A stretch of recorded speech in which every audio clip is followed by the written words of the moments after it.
We know our result in the last match was not what we wanted, although the performance was good.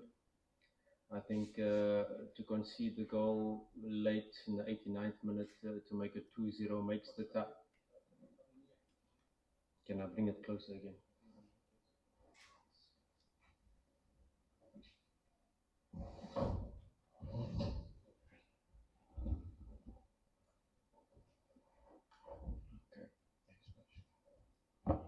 Better. Better.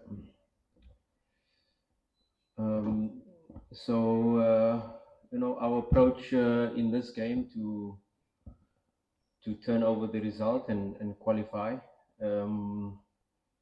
We know we need 2 goals to get to penalties. We need 3 goals to qualify.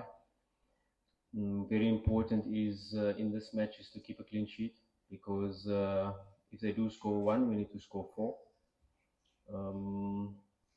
We know their coach, in terms of their approach in the home match, 6 shots against us, 2 on target. The 2 shots on target they scored.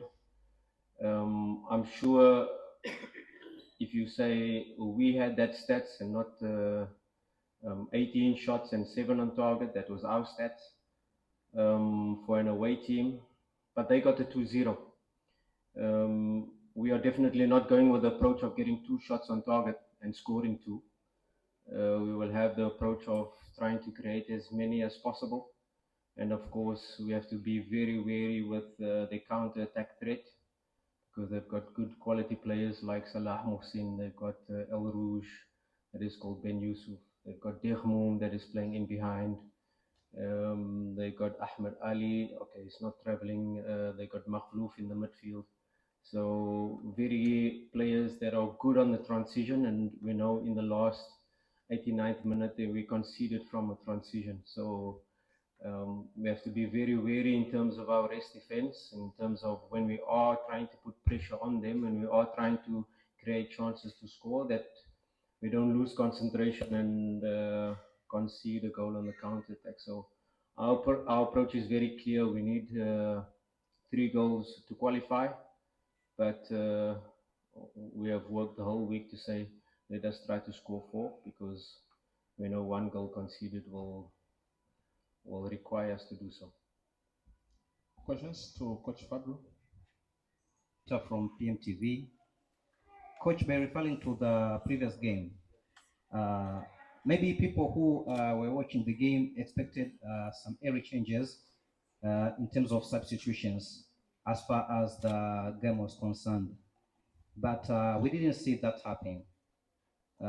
As we approach tomorrow's game, how well have you prepared to be flexible to the early changes if things goes out of hand at the first sight?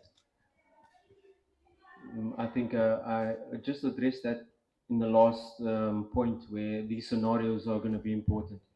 Have we scored already? Are we leading 1-0? Maybe we need to score another one to get to penalties. We need to score 2 more. Are we then in the second half going with 2 or 3 strikers, or pulling 1 striker, or putting an extra midfielder on? Or in relation to what is going to be needed in the time, what scenario or what actions are happening within the game? What are they doing? What have they planned? Are they playing a 4 defense line with both wingers falling back, making a 6 defense line? And that will inform me and my technical team to be able to act and react accordingly. And sometimes in the last match, it looked like we didn't make any changes, but there were a lot of tactical changes within the game. There were a lot of positional swaps. There were a lot of fullbacks coming inside, fullbacks being a little bit deeper within the game.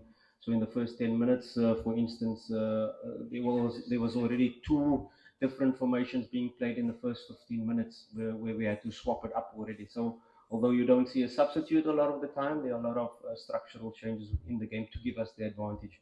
You don't create 18 moments and these 18 shots, although off target, 6 on target or 7 on target, but there were even better moments where we could have created big chances, and these are due to the structural changes within the team. And don't be fooled that in this game is going to require a lot of changes, a lot of adaptations within the game, and sometimes that's making a triple sub, and sometimes that's making no sub.